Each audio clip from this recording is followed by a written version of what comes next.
Je suis accompagné de Jacques Deshaies, promoteur de la Coupe Nissan Micra. Jacques, merci pour le temps que tu nous accordes parce qu'évidemment, tu es très occupé, mais c'est votre deuxième saison cette année. Vous avez l'appui de Nissan Canada et de plus en plus Nissan Canada ouvre, comme on dit, ouvre les pelles là, parce qu'ils prennent beaucoup de place. Explique-moi un petit peu là, comment ça va la deuxième saison cette année. Écoute, la deuxième saison va encore aussi bien que la première, sinon mieux.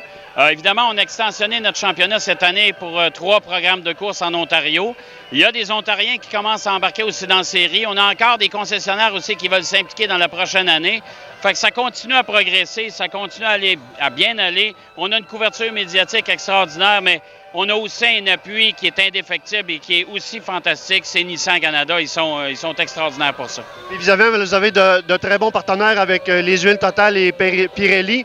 Sans eux, je pense que la série n'existerait pas. Bien, c'est des partenaires aussi très importants. On a Ultramar qui s'est greffé avec nous. Écoutez, franchement et honnêtement, j'ai même des commanditaires qui me sollicitent actuellement. On est en négociation pour la prochaine saison. Alors, c'est vous dire comment la série Coupe Nissan Micra retient l'attention et comment on a l'engouement pour cette série-là. Évidemment, parlons du championnat. Au niveau du championnat, on a Xavier Coupal qui a fait un retour au Grand Prix de Trois-Rivières après 2 ans, après sa spectaculaire accident en série NASCAR. Mais c'est lui qui mène au championnat.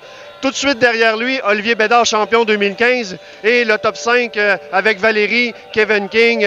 Donc, on a un bon peloton aux avant-postes, puis qui se bataille là, de course en course. Écoute, on a certaines épreuves où les 10 meilleurs se sont retrouvés dans la même seconde. Imaginez-vous le spectacle que ça donne. Moi, j'ai vu des gens à Mosport se lever debout dans les gradins pour dire, écoutez, on n'a jamais vu ça. C'est être aussi spectaculaire parce que tout le monde est tricoté serré. Mais en même temps, on a réussi aussi à discipliner notre monde. Alors, on a 3 fois moins d'accidents que l'an dernier, moins de dommages, moins de coups, parce qu'on veut garder quand même un coup abordable à cette série-là. Alors, je pense que le spectacle est encore relevé. Et là, actuellement, on est à Trois-Rivières, mais le championnat se continue. On retourne à Mosport, justement, avec la série NASCAR Camping World.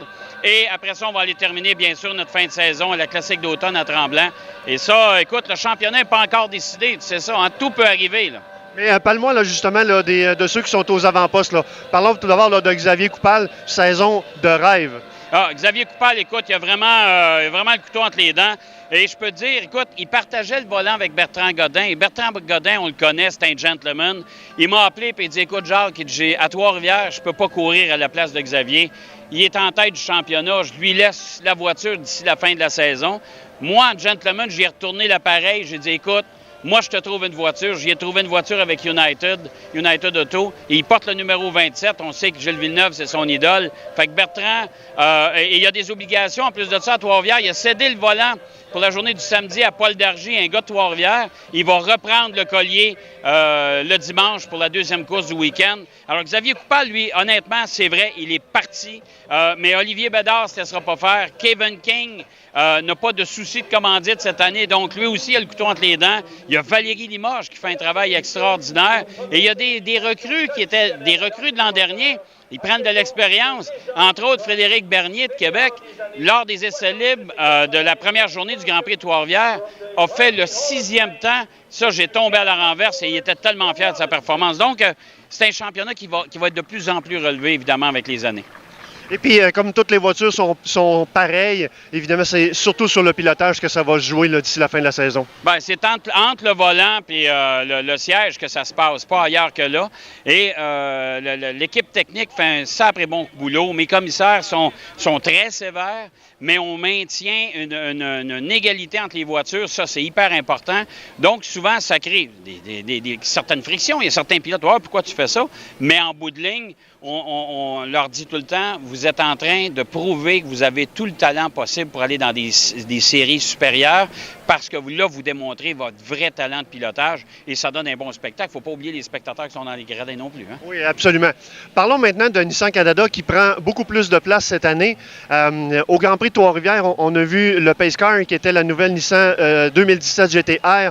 Parle-moi un petit peu là, de l'espace que Nissan Canada prend cette année. Écoute, on a eu beaucoup de discussions avec Nissan. Évidemment, la Coupe Micra prend beaucoup d'espace pour Nissan Canada. Mais Nissan Canada, vous savez que Nissan World, Nissan Motorsport nous ont annoncé comme étant maintenant une série, on appelle ça un benchmark en anglais. On est devenu une série majeure pour Nissan Motorsport. Pour le monde. On est dans tous les bulletins d'information de Nissan Motorsport à travers la planète. Ça, c'est toute une joie qu'on se fait de ça. Et en même temps, bien évidemment, la haute direction de Nissan, on dit on va pousser la machine un peu plus loin. J'ai réussi à la convaincre pour venir à Trois-Rivières, devenir un partenaire majeur cette année. Alors, écoutez, on accueille les clients propriétaires de Nissan. On a une magnifique GTR. On en a deux. On en a une dans l'exposition, puis on en a une comme voiture de tête au Grand Prix. On a tous les camions de service et tous les nouveaux Titans. On a un Murano tout neuf aussi qui sert de véhicule médical. On a des Z, on a des Maxima, on en a partout. Alors Nissan, on a pris la place et moi je suis bien fier parce que en plus de la Coupe Micra, moi vous savez que le Grand Prix de Trois-Rivières, j'ai un attachement particulier, là, j'ai une partie de mon cœur qui est là. Alors je suis content de contribuer justement au succès du Grand Prix de Trois-Rivières cette année par l'intervention de Nissan. Alors ça, je pense que puis on travaille fort pour que ça demeure comme ça. Évidemment, cette année, là, au Grand Prix de Trois-Rivières, il y a eu des gros noms.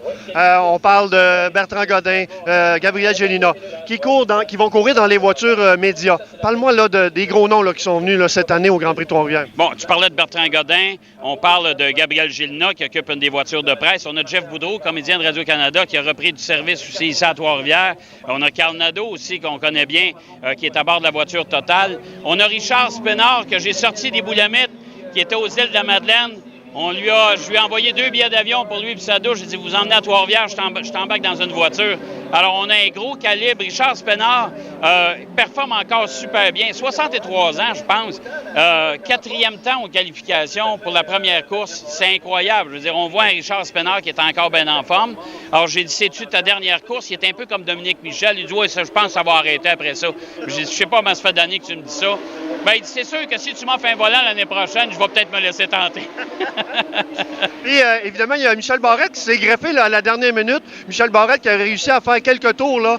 Oui. Et puis, il a pogné vraiment la piqûre, là. Parle-moi un peu de Michel. Bon, écoute, Michel, moi, je l'ai invité comme, si tu veux, partenaire pour la Coupe Micra pour le week-end au Grand Prix de Trois-Rivières. Il a accepté d'emblée, c'est devenu un ami avec les années. Il a été le porte-parole du Grand Prix de Trois-Rivières lorsque j'étais président en 2004. Je l'avais embauché. J'y ai redonné la piqûre des courses, évidemment. Là, ses obligations contractuelles avec Radio-Canada l'empêchent de faire de la course pour l'instant. Ils l'ont renouvelé pour une autre saison pour son émission à Radio-Canada. Alors, malheureusement, il ne peut pas courir, mais je l'ai quand même gâté. Il a fait quelques tours de piste ici du circuit de Trois-Rivières avec un journaliste de la chaîne TVA. Mais il m'a promis, il dit, écoute, la journée que Radio-Canada ne renouvelle pas mon contrat, je vais être content parce qu'il a dit, attends-moi, je t'appelle le soir, je veux que l'auto soit prête le lendemain et il embarque dans la série. Il parle même que son fils pourrait venir courir dans la Coupe Micra dès l'an prochain.